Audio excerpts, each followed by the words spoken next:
Exact 1 ಇಯರ್‌ಗೂ ಮುಂಚೆ ಇವತ್ತು ನೀವಿರೋ situation ಅಲ್ಲೇ ನಾನು ಇದ್ದೆ. ಅದೇ ಕೌನ್ಸಿಲಿಂಗ್ ಪ್ರಾಸೆಸ್.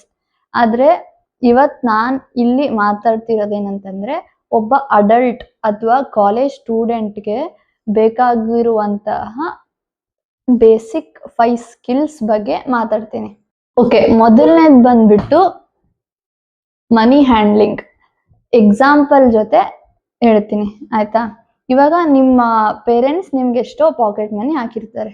ನೀವು ಇವತ್ತು 10 ರೂಪೀಸ್ ಖರ್ಚು ಮಾಡ್ತೀರಾ, ನಾಳೆ ಸಡನ್ ಆಗಿ 500 ರೂಪೀಸ್ನ ಖರ್ಚು ಮಾಡ್ತೀರಾ. ಸೊ ಹಿಂಗೆ ಇಡೀ ಮಂತ್ ನೀವು ದಿನ ಒಂದಿಷ್ಟು ದುಡ್ಡನ್ನ ಖರ್ಚು ಮಾಡ್ತಾ ಇರ್ತೀರ. ಮಂತ್ ಎಂಡ್ ಬರೋಷ್ಟ್ರಿಗೆ ನಿಮ್ ಪಾಕೆಟ್ ಮನಿ ಖಾಲಿ ಆಗುತ್ತೆ. ಅವಾಗ ನೀವು ಮತ್ತೆ ನಿಮ್ ಪೇರೆಂಟ್ಸಿಗೆ ಕಾಲ್ ಮಾಡ್ತೀರಾ, ಮತ್ತೆ ದುಡ್ಡು ಹಾಕಿ ಅಂತ ಹೇಳ್ತೀರಾ.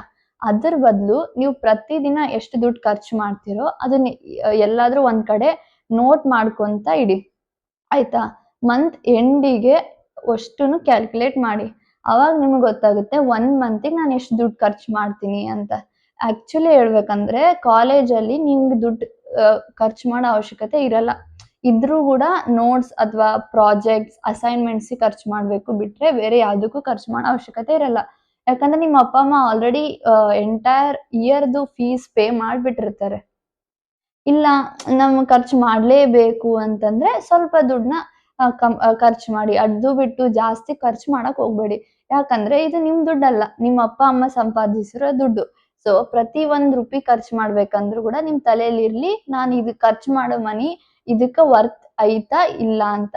ಇಲ್ಲ ಸಪೋಸ್ ನಿನ್ಗೆ ಇದು ನೆಸೆಸಿಟಿ ಇಲ್ಲ ನನಗೆ ಇವಾಗ ಅಂತಂದ್ರೆ ತಗೋಬೇಡಿ. ಅದೇ ತಗೊಂಡ್ ಸುಮ್ನೆ ವೇಸ್ಟ್ ಏನಕ್ ಮಾಡ್ತೀರಾ, ಅಥವಾ ಮನಿ ನ ವೇಸ್ಟ್ ಎದಕ್ ಮಾಡ್ತೀರಾ. ಸೊ ಮನಿ ಹ್ಯಾಂಡ್ಲಿಂಗ್ ಅನ್ನೋದು ತುಂಬಾ ಇಂಪಾರ್ಟೆಂಟ್. ಅಂದ್ರೆ ಇದು ಬೇಸಿಕ್ಸ್. ಎಲ್ರಿಗೂ ನಾನು ಎಷ್ಟು ದುಡ್ಡು ಖರ್ಚು ಮಾಡಕತ್ತೀನಿ, ಎಷ್ಟು ದುಡ್ಡು ಖರ್ಚು ಮಾಡಿದ್ರೆ ನನ್ನ ಹತ್ರ ಇನ್ನ ಎಷ್ಟು ಅಮೌಂಟ್ ಉಳಿಯುತ್ತೆ ಅನ್ನೋ ಐಡಿಯಾ ಅವ್ರ ಹತ್ರ ಇರಬೇಕು. ಓಕೆ, ಸೆಕೆಂಡ್ ಸ್ಕಿಲ್ ಬಂದ್ಬಿಟ್ಟು ಕಮ್ಯುನಿಕೇಶನ್. ಐ ಹೋಪ್ ನಿಮ್ಮೆಲ್ರಿಗೂ ಬೇಸಿಕ್ ಇಂಗ್ಲಿಷ್ ಬರ್ತಿರುತ್ತೆ ಅಂತ. ಆದ್ರೆ ನಾವ್ ಯಾವತ್ತೂ ಬೇರೆಯವ್ರ ಜೊತೆ ಇಂಗ್ಲಿಷಲ್ಲಿ ಮಾತಾಡಕ್ ಟ್ರೈ ಮಾಡಿರಲ್ಲ. ಸೊ ಇವಾಗ ನೀವೇನ್ ಮಾಡಿ, ಇರೋ 2 ಮಂತ್ಸ್ 3 ಮಂತ್ಸ್ ಟೈಮಲ್ಲಿ ನಿಮ್ ಸಿಬ್ಲಿಂಗ್ಸ್ ಜೊತೆನೋ ಅಥವಾ ನಿಮ್ಮ ಅಪ್ಪ ಅಮ್ಮ ಜೊತೆನೋ, ಇಲ್ಲ ನಾನು ಅವ್ರ ಜೊತೆ ಮಾತಾಡಕ್ ಆಗಲ್ಲ, ನನಗೆ ಮುಜುಗರ ಆಗುತ್ತೆ ಅಂತಂದ್ರೆ ಅವತ್ತಿನ ದಿನ ಏನೇನ್ ಆಯ್ತು ಅನ್ನೋದ್ ಎಂಟೈರ್ ಡೀಟೇಲ್ಸ್ನ ನೈಟ್ ಮಲಗಬೇಕಾದ್ರೆ 1 ಪೇಜಲ್ಲಿ ಇಂಗ್ಲಿಷ್ ಸೆಂಟೆನ್ಸ್ ನ ಫ್ರೇಮ್ ಮಾಡಿ ಅದರಲ್ಲಿ ಬರೆಯೋದಕ್ಕೆ ಟ್ರೈ ಮಾಡಿ. ಯಾಕಂದ್ರೆ ಇಂಗ್ಲಿಷ್ ತುಂಬಾ ಇಂಪಾರ್ಟೆಂಟ್ ಆಗುತ್ತೆ. ಕಾಲೇಜಸ್ ಅಲ್ಲೆಲ್ಲ ಪ್ರೆಸೆಂಟೇಶನ್ ಇಂಗ್ಲಿಷ್ ಅಲ್ಲೇ ಮಾಡ್ಬೇಕಾಗುತ್ತೆ. ಸೀನಿಯರ್ಸ್ ಜೊತೆ ಆಗಿರ್ಬೋದು, ಪ್ರೊಫೆಸರ್ಸ್ ಜೊತೆ ಆಗಿರ್ಬೋದು, ಈವನ್ ನಿಮ್ ಫ್ರೆಂಡ್ಸ್ ಜೊತೆ ಕೂಡ ಇಂಗ್ಲಿಷ್ ಮಾತಾಡ್ಬೇಕಾಗುತ್ತೆ.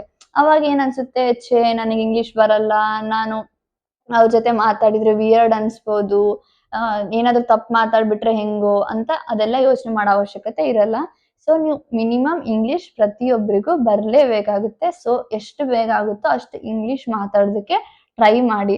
ಮೊದಲೆಲ್ಲ ನಾನು ಮಾತಾಡ್ತಿರ್ಲಿಲ್ಲ. ಇವಾಗ ಕಾಲೇಜಿಗೆ ಹೋದ್ಮೇಲೆ ಫ್ರೆಂಡ್ಸ್ ಜೊತೆ ಮಾತಾಡಿ ನಾನು ಕೂಡ ಲೈಕ್ ಕಂಪ್ಲೀಟ್ ಪರ್ಫೆಕ್ಟ್ ಇಂಗ್ಲಿಷ್ ಬರುತ್ತೆ ಅಂತ ನಾನೇನ್ ಹೇಳಲ್ಲ.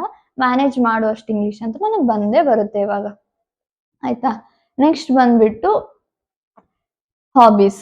ಇವಾಗ ಏನಂದ್ರೆ ನಿಮಗೆ ಡ್ಯಾನ್ಸ್ ಮಾಡೋದು ಇಷ್ಟ ಇರುತ್ತೆ ಅನ್ಕೊಳ್ಳಿ. ಸೊ ಡ್ಯಾನ್ಸ್ನ ಕಲೀರಿ. ಇಲ್ಲ ನನಗೆ ಡ್ಯಾನ್ಸ್ ಇಷ್ಟ ಇಲ್ಲ, ಸಿಂಗಿಂಗ್ ಇಷ್ಟ ಅಂತಂದ್ರೆ ಸಿಂಗಿಂಗ್ ಕಲೀರಿ, ಅಥವಾ ಫೇಸ್ ಪೇಂಟಿಂಗ್ ಕಲೀರಿ. ಇಲ್ಲ ಅಂತಂದ್ರೆ ಡ್ರಾಯಿಂಗ್ ಅಥವಾ ಪೇಂಟಿಂಗ್ ಮಾಡೋದನ್ನ ಕಲೀರಿ. ನನಗೆ ಫೋಟೋಗ್ರಫಿಯಲ್ಲಿ ಇಷ್ಟ ಐತಂದ್ರೆ ಅದನ್ನ ಕಲೀರಿ. ನಿಮಗೆ ಯಾವ್ದು ಇಂಟ್ರೆಸ್ಟ್ ಇದೆಯೋ ಅದನ್ನ ಈ 2 ಮಂತ್ಸ್ ಅಲ್ಲಿ ಕಲೀರಿ. ಇವಾಗ ಅದನ್ನೆಲ್ಲ ನೀವೇನೇನ್ ಮಾಡ್ತೀರಾ ಅದನ್ನೆಲ್ಲ ಒಂದ್ ಕಡೆ ರೆಕಾರ್ಡ್ ಮಾಡಿ ಇಟ್ಕೊಳ್ಳಿ. ಯಾಕಂದ್ರೆ ಕಾಲೇಜಸ್ ಅಲ್ಲಿ ತುಂಬಾ ಕ್ಲಬ್ಸ್ ಇರುತ್ತೆ. ಆ ಕ್ಲಬ್ ಅಲ್ಲಿ ನೀವು ಜಾಯಿನ್ ಆಗ್ಬೇಕಂದ್ರೆ ಅವ್ರು ನಿಮ್ ಪ್ರೀವಿಯಸ್ ವರ್ಕ್ಸ್ ನ ಕೇಳ್ತಾರೆ. ಸೊ ನೀವು ತೋರ್ಸಿದ್ರೆ ನೀವು ಅದ್ರ ಒಳಗಡೆ ಜಾಯಿನ್ ಆಗ್ಬೋದು. ಜಾಯಿನ್ ಆದ್ರೆ ಏನಾಗುತ್ತೆ ಅಂತಂದ್ರೆ ನೀವು ಬೇರೆ ಬೇರೆ ಈವೆಂಟ್ಸ್ ಅಲ್ಲೆಲ್ಲ ಪಾರ್ಟಿಸಿಪೇಟ್ ಮಾಡ್ಬೋದು, ಹೊಸ ಫ್ರೆಂಡ್ಸ್ ಆಗ್ತಾರೆ, ತುಂಬಾ ಮಜಾ ಮಾಡ್ಬೋದು, ಒಳ್ಳೆ ಮೆಮರೀಸ್ ಬಿಲ್ಡ್ ಆಗುತ್ತೆ.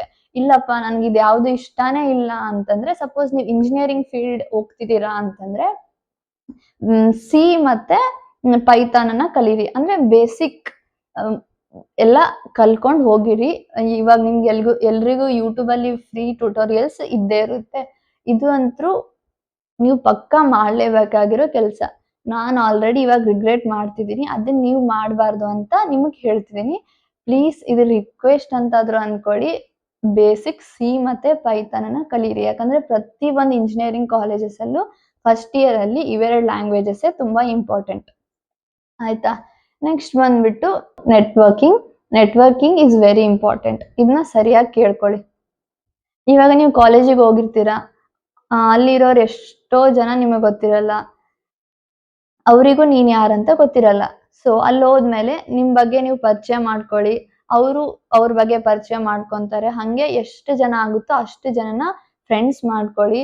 ಯಾಕಂದ್ರೆ ತುಂಬಾ ಗ್ರೂಪ್ ಪ್ರಾಜೆಕ್ಟ್ಸ್ ಇರುತ್ತೆ. ಸೊ ಗ್ರೂಪ್ ಪ್ರಾಜೆಕ್ಟ್ಸ್ ಅಲ್ಲಿ ನಿಮ್ಗೆ ಫ್ರೆಂಡ್ಸ್ ಬೇಕಾಗ್ತಾರೆ. ನೆಕ್ಸ್ಟ್ ಬಂದ್ಬಿಟ್ಟು ಸೀನಿಯರ್ಸ್ ಜೊತೆ ಕನೆಕ್ಟ್ ಆಗಿರಿ. ಅವ್ರ ಜೊತೆ ಅವ್ರ ಕಾಂಟ್ಯಾಕ್ಟ್ಸ್ ನ ಶೇರ್ ಮಾಡ್ಕೊಳ್ಳಿ. ಯಾಕಂದ್ರೆ ಸೀನಿಯರ್ಸ್ ತುಂಬಾ ಇಂಪಾರ್ಟೆಂಟ್ ಆಗ್ತಾರೆ. ಅವ್ರು ನಿಮ್ಗೆ ಮೇ ಬಿ ಗೈಡ್ ಮಾಡ್ಬೋದು, ಅಥವಾ ಎಕ್ಸಾಮ್ಸ್ ಟೈಮ್ ಅಲ್ಲಿ ಆಗ್ಬೋದು, ಅಥವಾ ಈವನ್ ಈವೆಂಟ್ಸ್ ಅಲ್ಲಿ ಕೂಡ ಎಂಜಾಯ್ ಮಾಡ್ಬೋದು ನೀವು ಸೀನಿಯರ್ಸ್ ಜೊತೆ. ಸೊ ನೆಟ್ವರ್ಕಿಂಗ್ ತುಂಬಾ ಇಂಪಾರ್ಟೆಂಟ್ ಆಗುತ್ತೆ. ಇವಾಗ ನೀವೆಲ್ಲ ಹೊರಗಡೆ ಹೋಗಿರ್ತೀರಾ, ಅಲ್ಲಿ ಇರೋ ಜನನ ಮಾತಾಡ್ಸ್ರಿ, ಪರಿಚಯ ಮಾಡ್ಕೋರಿ. ಸೊ ಹಂಗೆ ನಿಮಗ್ ಬರ್ತಾ ಬರ್ತಾ ನೆಟ್ವರ್ಕಿಂಗ್ ಬಿಲ್ಡ್ ಆಗುತ್ತೆ, ನಿಮ್ ಕಮ್ಯುನಿಕೇಶನ್ಸ್ ಕೂಡ ಇಂಪ್ರೂವ್ ಆಗುತ್ತೆ. ನಿಮ್ಗೆ ಲೈಕ್ ಫ್ಯೂಚರ್ ಅಲ್ಲಿ ಭಯ ಕೂಡ ಅನ್ನೋದೇನಾಗಲ್ಲ. ಓಕೆ, ಇದರ ಎಲ್ಲದ್ರ ಮಧ್ಯೆ ಒಂದ್ ಸ್ಮಾಲ್ ನನ್ನ ಅಡ್ವೈಸ್ ಏನಂತಂದ್ರೆ, ಇವಾಗ ಮೋಸ್ಟ್ ಆಫ್ ಯು ನೀವೆಲ್ರೂ ಬೆಂಗಳೂರಲ್ಲಿರೋ ಕಾಲೇಜಸ್ನೇ ಸೆಲೆಕ್ಟ್ ಮಾಡ್ತೀರಾ ಅಂತ ನನಗೆ ಗೊತ್ತು.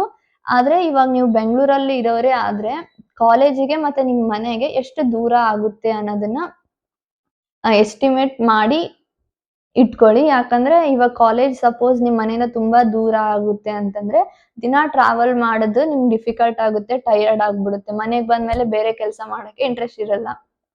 ಇಲ್ಲ ತುಂಬಾ ದೂರ ಆಗುತ್ತೆ ಅಂತಂದ್ರೆ ಬೆಟರ್ ನೀವು PG ಅಥವಾ ಹಾಸ್ಟೆಲ್ ಅಲ್ಲಿ ಇರೋದೇ ಒಳ್ಳೆ ಐಡಿಯಾ ಅಂತ ನನಗನ್ಸುತ್ತೆ. ಯಾಕಂದ್ರೆ ಇವಾಗ ನನ್ನ ಫ್ರೆಂಡ್ಸ್ ಸಫರ್ ಆಗ್ತಿರೋದನ್ನ ನಾನು ನೋಡ್ತಿದ್ದೀನಿ. ಸೊ ಇದೊಂದು ಪಾಯಿಂಟ್ ನ ನೋಟ್ ಮಾಡ್ಕೊಳ್ಳಿ.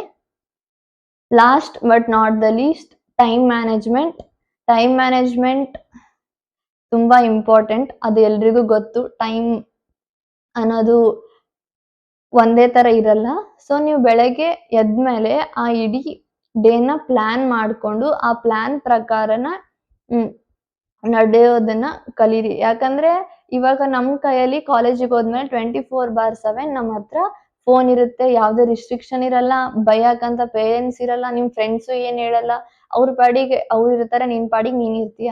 ಸೊ ಟೈಮ್ ಮ್ಯಾನೇಜ್ಮೆಂಟ್ ತುಂಬಾ ಇಂಪಾರ್ಟೆಂಟ್ ಆಗುತ್ತೆ. ಇಲ್ಲ ಅಂದ್ರೆ ನಿಮಗೆ ಆ ದಿನ ಯಾವ ತರ ವೇಸ್ಟ್ ಮಾಡಿದೆ ನಾನು ಅಂತಾನೆ ನಿಮ್ಗೆ ಗೊತ್ತಾಗಲ್ಲ.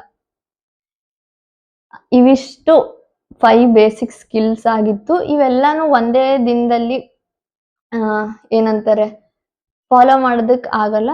ನಿಮಗ್ ಫಸ್ಟ್ ಯಾವ್ದು ಇಂಟ್ರೆಸ್ಟಿಂಗ್ ಅನಿಸ್ತು ಅಥವಾ ಇದನ್ನ ನಾನ್ ಮಾಡ್ಬೋದು ಬೇಗ ಅಂತ ಯಾವ್ದು ಅನ್ಸುತ್ತೋ ಅದನ್ನ ಟ್ರೈ ಮಾಡಿ. ಹಂಗೆ ಬರ್ತಾ ಬರ್ತಾ ಇವೆಂಚುವಲ್ ಆಗಿ ಎಲ್ಲದನ್ನು ನೀವು ಕಲ್ಟಿವೇಟ್ ಮಾಡ್ಕೊಳಕ್ ಟ್ರೈ ಮಾಡಿ. ಇದೆಲ್ಲ ಮಾಡಿದ್ರೆ ನೀವು ನಿಮ್ ಕಾಲೇಜ್ ಲೈಫ್ ಅಲ್ಲಿ ರಿಗ್ರೆಟ್ ಅನ್ನೋದು ಇರಲ್ಲ. ಇದರಲ್ಲಿ ಆಲ್ಮೋಸ್ಟ್ ಕಾಲೇಜ್ ಸ್ಟೂಡೆಂಟ್ಸ್ಗೆ ಅಂತಿಲ್ಲ, ಜನರಲ್ ಆಗಿ ಇದು ಎಲ್ರಿಗೂ ಅಪ್ಲೈ ಆಗೇ ಆಗುತ್ತೆ.